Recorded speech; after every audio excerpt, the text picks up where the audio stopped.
You're listening to The Social Workers on WCDB Albany.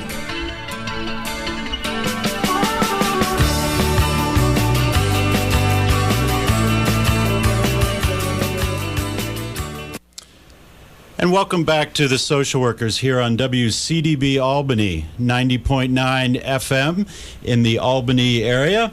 My name's Eric Hardiman. I'm your co-host for The Social Workers, here live in the studio with co-host Alyssa Lotmore. Welcome back, Alyssa.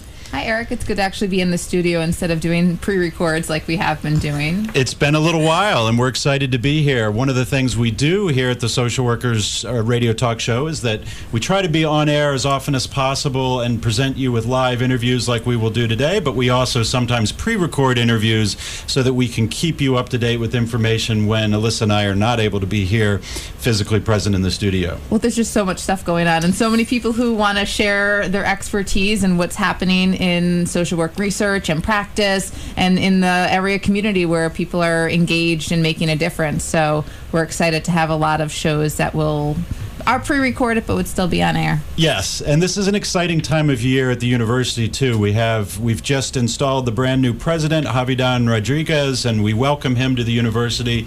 Last week we had a very exciting event officially installing him as the new president of the university.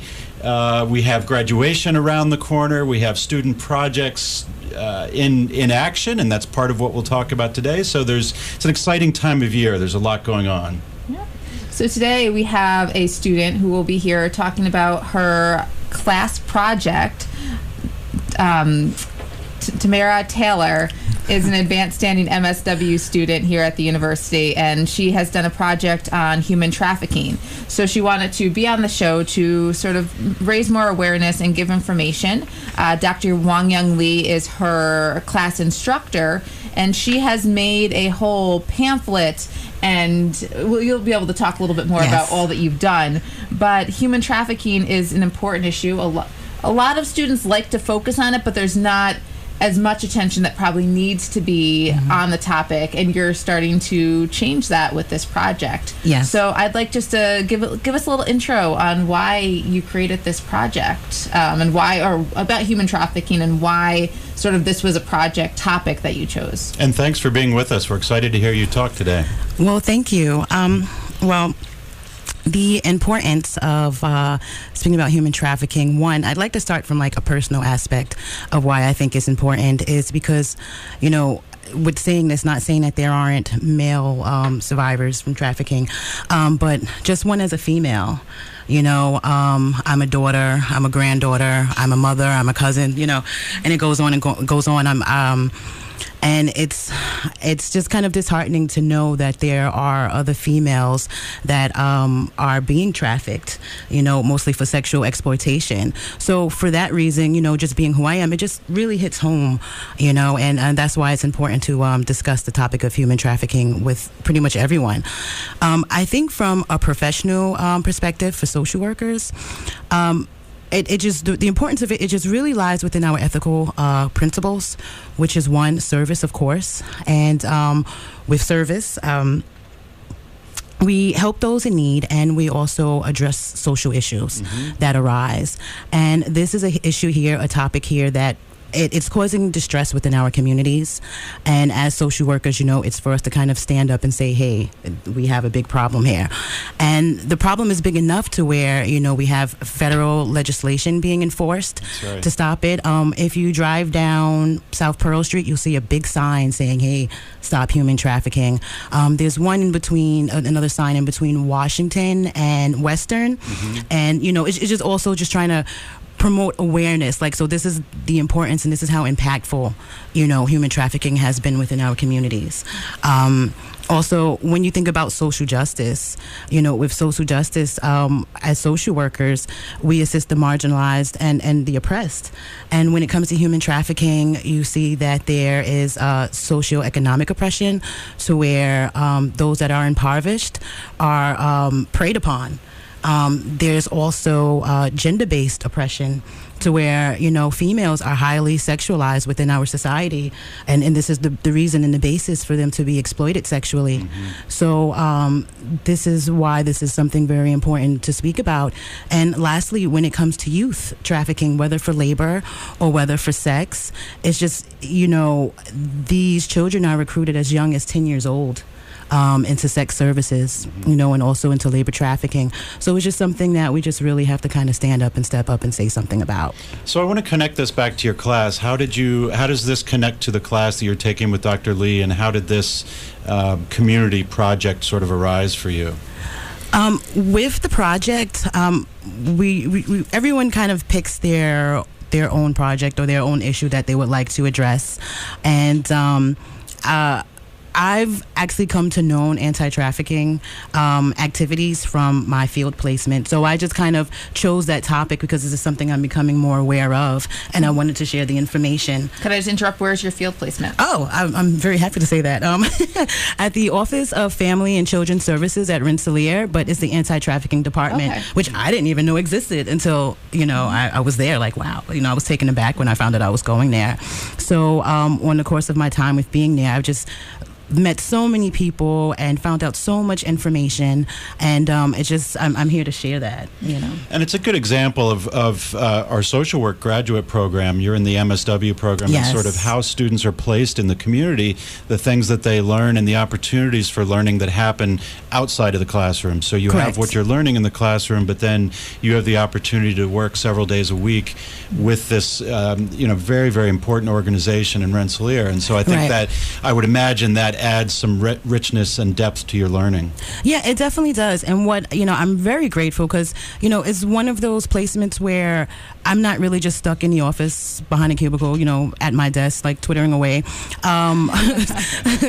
You know, we actually get up and we get out and we meet with other organizations. We meet with the counties, you know, to assist them with their programming for anti-trafficking.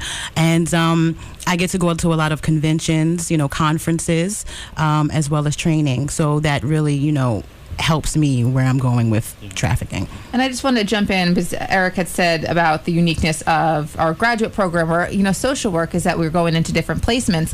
But it's another thing because social work is so broad, and we can graduate with a social work degree, but we're all sort of interning and involved with different areas that social work is needed. So I graduated, but I didn't really know a lot about human trafficking because that's not where my placement was. I was with foster care, and I was learning something else, and my other placement was with caregivers. Elderly or taking care of elderly loved ones.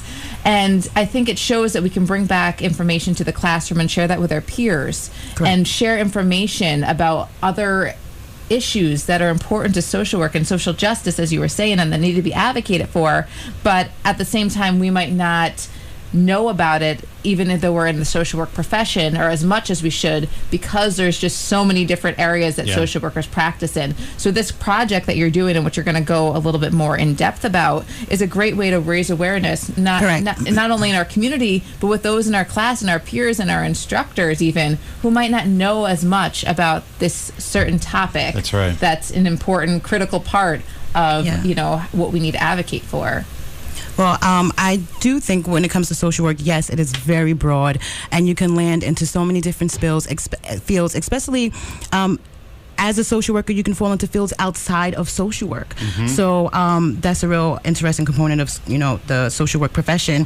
But even with that, everything is still kind of interrelated in the sense to where you just, since you never know where you're going to kind of land, and then in the same aspect of the different type of people that you will meet and that you will serve. So this is one reason why it's important for, as social workers, for us to communicate, you know, speak about the information that we know, share the information that we know, because, you know, for instance, in foster care itself, we mentioned foster care, a high number of traffic survivors have come from the foster care system, you know, and they are preyed upon just as well. So even though trafficking is not, you know, a direct issue that you might, you know, come across, you just never know when a survivor might come into your chair and you might have to assist them. So it's really important for social workers in all aspects to kind of try to stay abreast of the information that's pretty much being spread around, or the trends that's happening within our community, so that we can assist them and best serve the population that we're assisting. So can you give us a little overview of this project?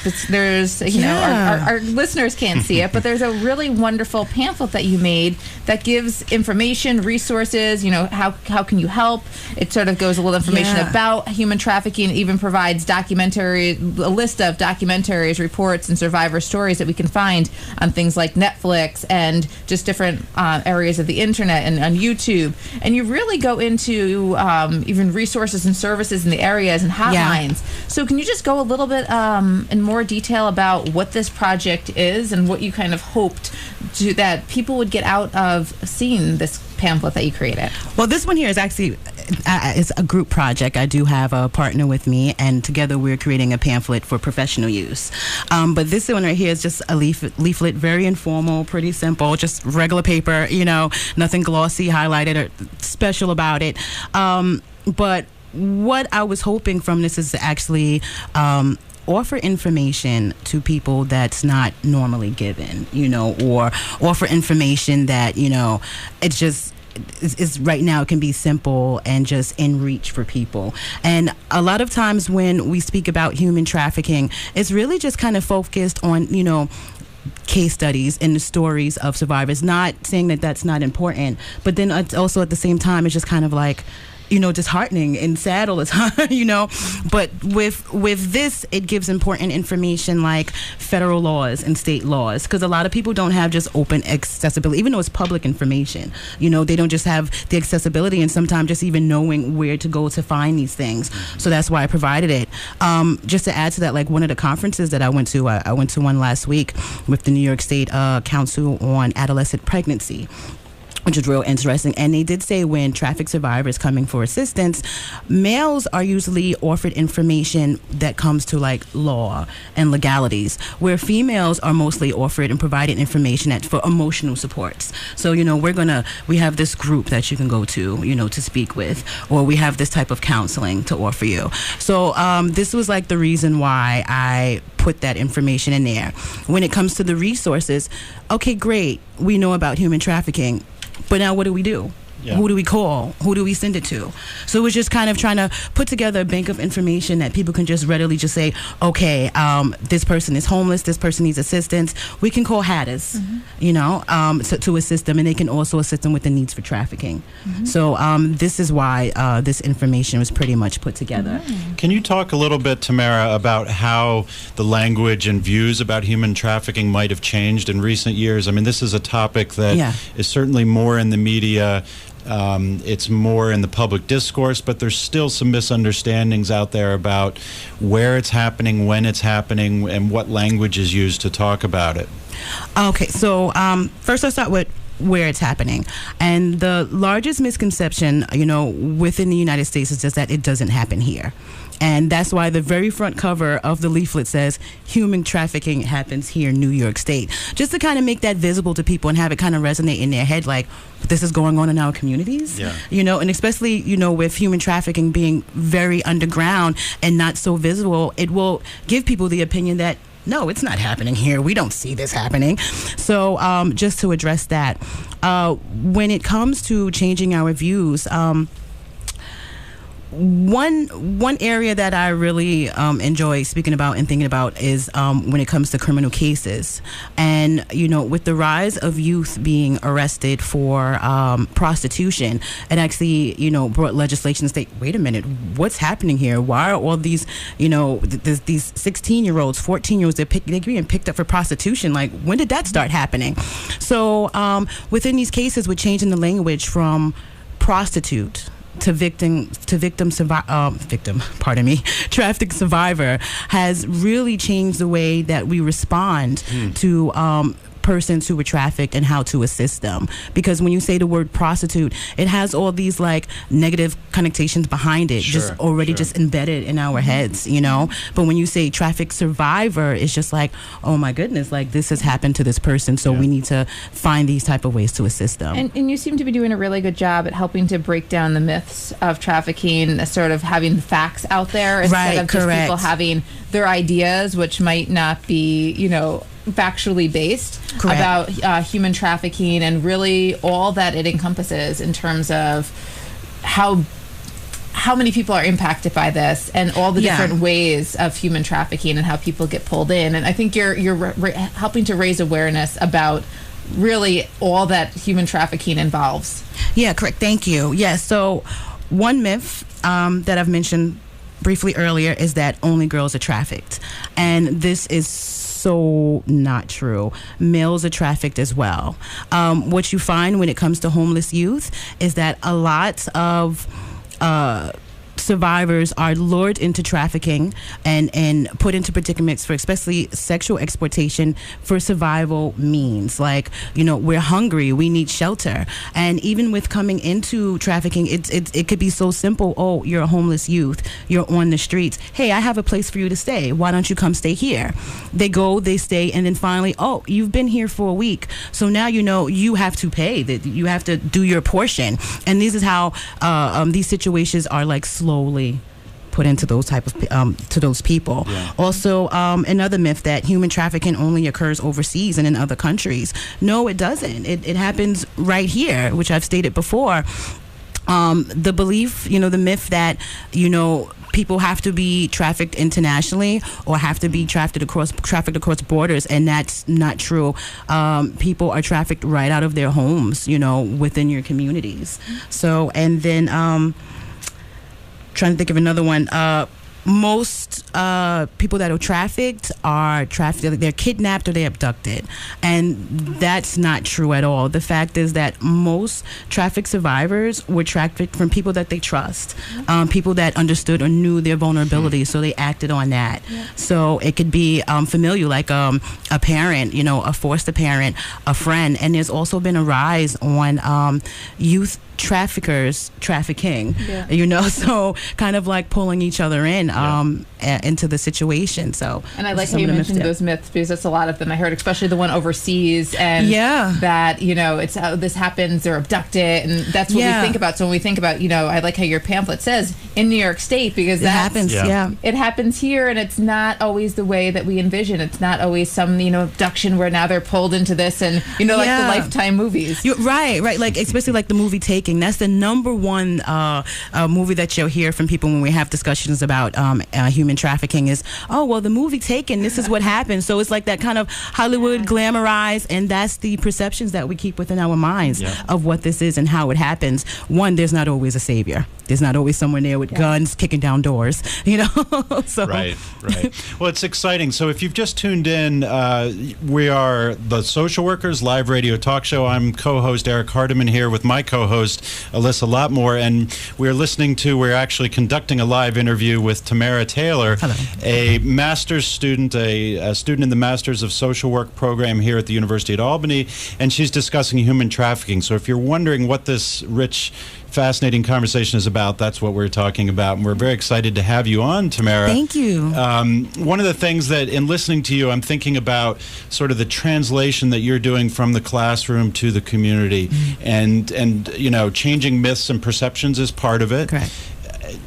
Changing the public discourse out there, letting people know sort of warning signs maybe that they should look for, certainly when they see homeless youth, when they see people that might potentially be impacted by this problem, or when they have conversations and they can then change those conversations through correct information. So what has this experience been like for you personally, sort of taking that, taking the learning lessons from the classroom and applying them to the community? Well, one, I've learned that, because we've discussed this in class before, about pretty much being a hero and what makes a hero, and pretty much how some people, you want to make a change within your community, but the first question you ask yourself is, well, I'm just an individual, I'm here by myself, my contribution, how is that going to be impactful at all to anyone? And that's pretty much where I started with this, and it's pretty much, you can do it. You can make a difference. And I see the differences pretty much going from the classroom and going into community. My first objective was just start a conversation. Just real simple, start a conversation. If we're not talking to each other about the issue, there's no way to expand our knowledge on it or expand other people's knowledge on, the topic of human trafficking. So with that, one barrier I had was actually kind of building the confidence as well to be able to talk to people about such a disheartening, topic. Like, how do you go up to somebody and say, "Hey, you want to talk about human trafficking?" Like, it just, it just doesn't happen there. But the biggest thing to do also is keep on doing it. Persistence. Yeah. When I'm still in the process of engaging the community and having conversations about this, you'll always have somebody that says, "No, I don't want the leaflet. I don't want to read that." Or, "No, human trafficking, I don't want to touch that." And you know what? That's okay, because for every one person that says, "Oh, I don't want to hear that," there's 5 others that says, "Well, human trafficking, what is that? Well, labor trafficking, what is that?" And that actually happened to me when I was, engaging someone like, "Hey," and they opened up the leaflet and they said, "So what is labor trafficking?" Because it's just, they never heard of it. Yeah. And that's how the conversation starts, and that's how change starts. And you also have these ribbons. You gave us a ribbon, and Yes. the purple ribbon that says "End Human Trafficking," Yeah. and that's another thing. You're wearing it, and Yeah. you gave me one. And people come up and I always want to know what people, when they have ribbons, like what it stands for, and what Right. it means. So that's also another way to have more people, more visible in a subtle way, that people see it and say, "Hey, what does that stand for?" Especially if they're like me and want to go up and say, like, "Hey, I'm curious. What is that?" Well, one, if you've received a ribbon, you're an honorary change agent. Ooh, I'm an honorary change Yeah. agent. I do like that. I'm writing that down. You are. Because with the ribbons, people see you with the ribbons, and someone may come out and ask, "Hey, in human trafficking, what's that ribbon about?" So, from there, you have a starting point to engage with others about communication, communicate with others about the topic. So even just wear it and say, "Hey, I got a cool ribbon. You want to know about it?" Just kind of start a conversation and engage with others about it. So And there's a clear point of pride there, that being a change agent is something important. It's something valuable. Yeah. And that you're not getting, I don't want to speak for you, but you're not getting a graduate degree just for the sake of having some letters behind your name, but that you are interested in social change and in being a force for social change in the community. And I think that's really laudable. Well, thank you. And you've given us so much information today, and as we wrap up this segment, like, I just want to end, like, what would you like to share to individuals about human trafficking as you're wrapping up and you're thinking about everything that you talked about today? Is there a resource or a point or something that you'd sort of like to leave listeners with about human trafficking? And I know there's so much, and you're probably like, how can I even pick one? But what would you like That's exactly to know? what's happening here. Well, one, I'd like to say, if you are suspecting human trafficking activities, one, protect yourself. Do not directly engage. There are people that we can call to assist us. Report it. You can contact the human trafficking hotline to report it. You can always, if you see something that you just definitely know, you can always contact 911 and, to bring in a presence that will know exactly what to do with the situation. Other than that, for professionals, I would like to mention that make sure that when you come across a traffic survivor and their family and they need assistance, you come forward with like a trauma-informed approach, because trauma affects everyone differently. So it's really important for us to, remember that and just meet the client where they are. Take your time with them, listen, and really think of the needs that they have, and pretty much go from there. Yeah. I mean, this has been great, and I actually forgot that you were like a student on this show, because Thank you. You've been so much information, and you know your stuff, and the passion is there. And I really, for this to be a class project, it's really incredible. Thank you. Yeah, it is. It's pretty incredible what you've put together and the amount of information that and you can get the information across in a way that anyone can understand, and that's what I really, really appreciate. But sometimes when people know so much about a topic, the way to communicate that to others who are not familiar is not always there. That's right. And you have broken it down in a way that makes anyone be able to sort of engage and say, "Hey, I want to know more." And I commend you for that, because that's an excellent skill to be able to have. And as we're nearing graduation, one of the things personally that I would imagine is exciting for you is that you're preparing for graduation yourself and thinking about what you'll do as a next step in your own social work career. Yeah. So, it's certainly something that we're incredibly proud proud to have students like you here at the University at Albany. Thank you. And particularly students that will be change agents and that will make a difference in the community. So I guess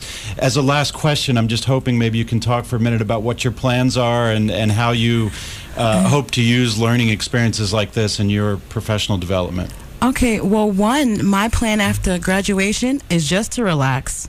I'm going to take a nice break. I'm going to sit on the beach. I'm going to clear my mind, become one with myself again, and then from there move on. And I'm actually I'm moving to Hawaii. And I'm moving to Hawaii in July. A big change. Well, that's a nice. I wasn't expecting that. Yeah, You're like, oh, I'm going to move, an hour away. But okay. No, yeah, I'm moving to Hawaii in July, and. Not to say that additional states, like new states and also territories, are kind of like forgotten about, but there's a high presence of human trafficking as well within Hawaii. There's a high presence of homelessness within Hawaii, which I'd like to pretty much get into, which it's very different. Homelessness is very different in Hawaii than it is in the mainland. So these are aspects that I just kind of, just for myself, kind of go in and just kind of see. Yeah. So it's not just like the postcards that we get, No, it's not. No, it's not all fun in paradise and rainbows, and it's a lot going on. It sounds like a topic that we could probably spend another hour talking about. I'll call in. Wow. Say hello. Great. Well, thank you for being our guest here on the show. You've been listening to Tamara Taylor, who is a graduate student in the School of Social Welfare here at the University at Albany, and you are listening to the Social Workers Live Radio Talk Show with myself, Eric Hardiman, and Alyssa Lotmore. Yes, and this show will be archived. I will get that up later today. Thank you. But our show is not over yet. We That's do have right. another student here. It's like student day right now. So we're going to cut to an important message here for a moment, and then we'll be back in just a minute here in the studio with Sean Cochran, and we'll explain what Sean's here for. We're excited to have another guest in the studio. It's a double day for us about here another at the Social really awesome Workers. student project That's that correct. is coming to Schenectady County, which I'm very excited to talk about soon. So stay tuned. You're listening to WCDB Albany, and we'll be back in just a moment.